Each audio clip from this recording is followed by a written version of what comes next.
¿Es posible que una novela de hace 62 años siga reflejando impacto en nuestra sociedad? Esto es Entre Libros. Hoy nos adentramos en La ciudad y los perros, la primera novela del peruano Mario Vargas Llosa, una historia dura e intensa. Yo soy Miriam, tu guía literaria, acompañada de Xiomara, tu lectora de confianza. Y tu amigo de siempre, Anthony Carrera. Esta novela fue publicada en 1963. Marcó el inicio del boom latinoamericano, movimiento que impulsó a Latinoamérica en la literatura global y abrió puertas a nuevos autores. Esta novela, ambientada en el Colegio Militar Leoncio Prado, narra la experiencia de los cadetes en un entorno violento. Allí surgen traiciones y tensiones de poder, y un crimen que sacude los cimientos de la institución. Ahora daré a conocer algunos personajes importantes, como el jaguar, violento pero con un extraño sentido del honor. ¿Es él el verdugo o un producto del sistema? Alberto, el poeta, que intentó escapar a través del lenguaje. Ricardo Arana, el esclavo, el símbolo de la fragilidad frente a estructuras opresivas. Debido a la obra, sabemos que el abuso del poder sistemático genera violencia entre pares. ¿Cómo puede una institución que promueve la disciplina acabar produciendo mentiras, encubrimientos y muertes? Por eso, conocer a Mario Vargas Llosa es abrir una puerta nueva a formas de pensar y sentir a través de las palabras. Él nació en Arequipa en 1936, pasó parte de su juventud en Bolivia y estudió en el mismo colegio militar donde se ambienta la novela. Su experiencia personal alimenta este texto desde la memoria y la crítica. Participó activamente en la política y fue candidato presidencial en 1990, lo cual demuestra su interés por el poder tanto en lo literario como en lo real. En su obra mezcla el realismo brutal, la estructura fragmentada y una crítica constante al autoritarismo. Bueno, gracias a todos por aceptar unirse a este espacio de conversación y reflexión. Yo sé que todos tenemos opiniones diferentes sobre este tema. Me gustaría que cada uno pueda expresarlas. Para esto me gustaría comenzar con una pregunta que va dirigida para Xiomara. ¿Qué te impactó más al leer La ciudad y los perros? Muchas gracias, Anthony. Lo que realmente más a mí me impactó fue ver cómo la violencia se vuelve algo tan normal. O sea, no hablo solamente de las peleas o del famoso robo del examen, sino de cómo el miedo y la humillación habita en cada rincón del colegio militar. Vargas Llosa no grita, nos muestra. Cuando Alberto escribe pornografía a cambio de monedas, o cuando el esclavo vive en silencio aterrado. Me duele ver esa pérdida de inocencia forzada. Y ahí es donde te das cuenta que el verdadero monstruo no es el personaje, sino el sistema que convierte a chicos en víctimas y verdugos al mismo tiempo. Qué interesante opinión, Xiomara. En mi caso, lo que más me impactó fue la parte donde los nuevos cadetes que llegaban al colegio militar les daban ese ritual de bienvenida, que en realidad es una paliza. La forma en que Vargas Llosa describe esa escena es muy impactante. Te hace sentir la violencia y el miedo que sienten los chicos. Es como si estuvieras ahí, viendo cómo los veteranos les dan una lección a los nuevos.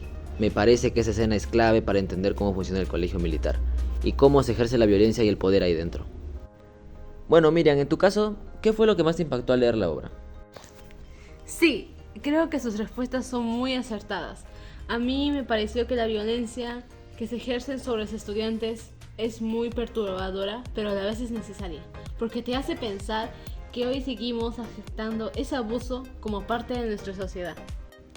Bueno, los tres tuvimos opiniones bastante parecidas.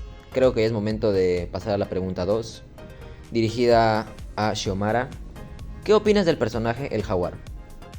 Por supuesto, el jaguar. Mira, no era un monstruo, era un chico roto. Vino de calles donde solo conocía dos lenguas, el golpe o el insulto. Cuando llega al colegio militar de Leoncio Prado, piensa, ¿aquí es igual o sobrevive el más fuerte? ¿Fue el ambiente? Claro, en parte nadie le tendió la mano. No, yo creo la verdad que solo sobrevivió. Quiso dominar, incluso hasta se hizo jefe e inventó reglas. Pero su ley era el miedo. En el fondo, fue víctima de un sistema podrido, pero también fue verdugo. Para ser breve, yo creo que el entorno fue lo que le hizo fuerte, pero él eligió convertirse en el terror de todos. La verdad, yo estoy de acuerdo contigo. Me hace pensar en la idea de que todos nosotros tenemos una parte oscura. Una parte que puede ser violenta, que puede ser cruel, que puede ser destructiva, pero también tenemos una parte luminosa, una parte que puede ser compasiva, que puede ser empática, que puede ser constructiva. El jaguar nos muestra que estas dos partes pueden coexistir dentro de nosotros. ¿Y tú, Miriam, qué opinas del jaguar? Coincido con ustedes dos. Este personaje es como esa bala que nunca sabes si va a salir disparada o quedarse en el cañón, ¿no? Imagínate, estás en ese colegio militar lleno de gritos, órdenes y camas duras, y de repente llega ese tipo que parece tallado con un cuchillo, filoso, impredecible, con una mirada que te parte en dos. Es el líder que nadie eligió, pero al que todos le obedecen, aunque sea por miedo.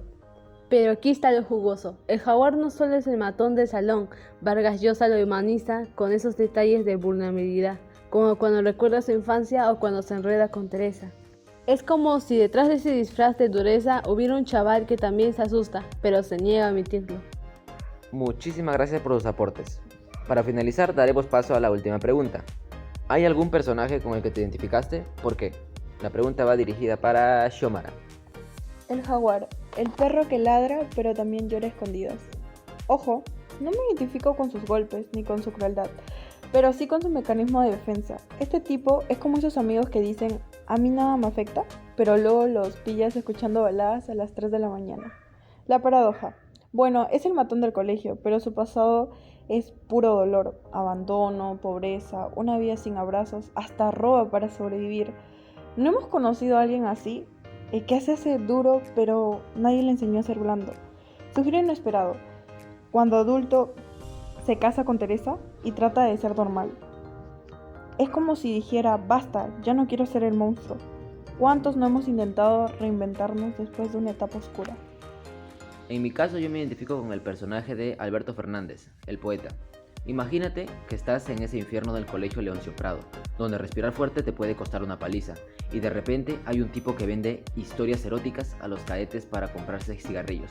Ese es Alberto. ¿Por qué me identifico? Por fuera, un chico listo que juega al sistema como cuando hace trampa en exámenes. Por dentro, un romántico que escribe cartas de amor ajenas y sueña con escapar. ¿Quién no ha fingido adaptarse a un trabajo o estudio horrible? Mientras por dentro piensa, esto no es lo mío. Su momento más humano, cuando defiende al esclavo a medias, o cuando se enamora de Teresa, la chica de su mejor amigo. Ahí ves al niño inseguro que usa el sarcasmo para no llorar. Bueno, ¿y tú, Miriam? ¿Qué personaje te identificó más? En cambio, yo me identifico con Gamboa. Es ese tipo que todos hemos tenido en el trabajo, el que sigue las reglas al pie de la letra hasta que un día descubre que el jefe hace trampa. Su pecado, creer que el ejército era sinónimo de honor. Cuando investiga la muerte del esclavo y el robo de los exámenes, sus superiores lo dicen: oye Gamboa, no seas ingenuo, eche de tierra. Y en vez de rebelarse se ahoga en un vaso de whisky. Sí, hasta los héroes tienen sus noches de tragos amargos. Sí, en realidad Gamboa es ese espejo incómodo que nos pregunta: ¿hasta dónde aguantarías antes de romper tus principios? Por eso duele tanto, porque todos llevamos un Gamboa adentro, el que quiere crear reglas, pero sospecha que el juego está arreglado, y aún así sigue jugando. Bueno, muchas gracias a las dos por sus aportes, muchas gracias a mí también por trabajar como locutor esta vez. Para finalizar, ¿es la ciudad y los perros simplemente una crítica al sistema militar o también un espejo de nuestras propias contradicciones como sociedad? ¿Y qué pasa con Teresa, esa figura siempre deseada pero nunca escuchada? ¿No es ella la metáfora de un país silenciado? Gracias por acompañarnos en este viaje literario. Comparte tu opinión con nosotros utilizando Entre Libros Podcast. Hasta la próxima lectura. Bye.